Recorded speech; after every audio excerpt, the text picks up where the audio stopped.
Thomas in trouble. There is a line to a quarry at the end of Thomas's branch. It goes for some distance along the road. Thomas was always very careful here in case anyone was coming. Peep, peep, he whistled. Then the people got out of the way and he puffed slowly along with his trucks rumbling behind him. Early one morning there was no one on the road, but a large policeman was sitting on the grass close to the line. He was shaking a stone from his boot. Thomas liked policemen. He had been a great friend of the constable who used to live in the village, but he had just retired. Thomas expected that the new constable would be friendly too. Beep, beep, he whistled. Good morning. The policeman jumped and dropped his boot. He scrambled up and hopped round on one leg till he was facing Thomas. Thomas was sorry to see that he didn't look friendly at all. He was red in the face and very cross. The policeman wobbled about, trying to keep his balance.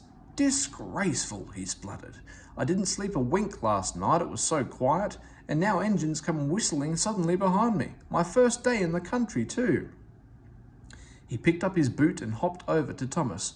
I'm sorry, sir, said Thomas. I only said good morning. The policeman grunted, and leaning against Thomas's buffer, he put his boot on. He drew himself up and pointed to Thomas. Where's your cowcatcher? He asked accusingly. But I don't catch cows, sir. Don't be funny, snapped the policeman. He looked at Thomas's wheels. No side plates either, and he wrote in his notebook. Engines going on public roads must have their wheels covered and a cowcatcher in front. You haven't, so you are dangerous to the public. Rubbish, said his driver. We've been along here hundreds of times and never had an accident. That makes it worse, the policeman answered. He wrote regular lawbreaker in his book. Thomas puffed sadly away. The fat controller was having breakfast. He was eating toast and marmalade. He had the newspaper open in front of him, and his wife had just given him some more coffee. The butler knocked and came in. Excuse me, sir, you are wanted on the telephone. Bother that telephone, said the fat controller. I'm sorry, my dear, he said a few minutes later. Thomas is in trouble with the police, and I must go at once. He gulped down his coffee and hurried from the room. At the junction, Thomas's driver told the fat controller what had happened. Dangerous to the public indeed, we'll see about that, and he climbed grimly into Annie the coach. The policeman was on the platform at the other end. The fat controller spoke to him at once, and the crowd collected to listen. Other policemen came to see what was happening, and the fat controller argued with them too, but it was no good. The law is the law, they said, and we can't change it. The fat controller felt exhausted.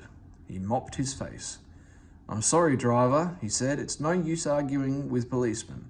We will have to make those cowcatcher things for Thomas, I suppose. Everyone will laugh, sir, said Thomas sadly. They'll say I look like a tram. The fat controller stared. Then he laughed. Well done, Thomas. Why didn't I think of it before? We want a tram engine. When I was on my holiday, I met a nice little engine called Toby. He hasn't enough work to do and needs a change. I'll write to his controller at once. A few days later, Toby arrived. That's a good engine, said the fat controller. I see you've brought Henrietta. You don't mind, do you, sir? Asked Toby anxiously. The station master wanted to use her as a hen house, and that would never do. No, indeed, said the fat controller gravely. We couldn't allow that. Toby made the trucks behave even better than Thomas did. At first, Thomas was jealous, but he was so pleased when Toby rang his bell and made the policeman jump that they have been firm friends ever since.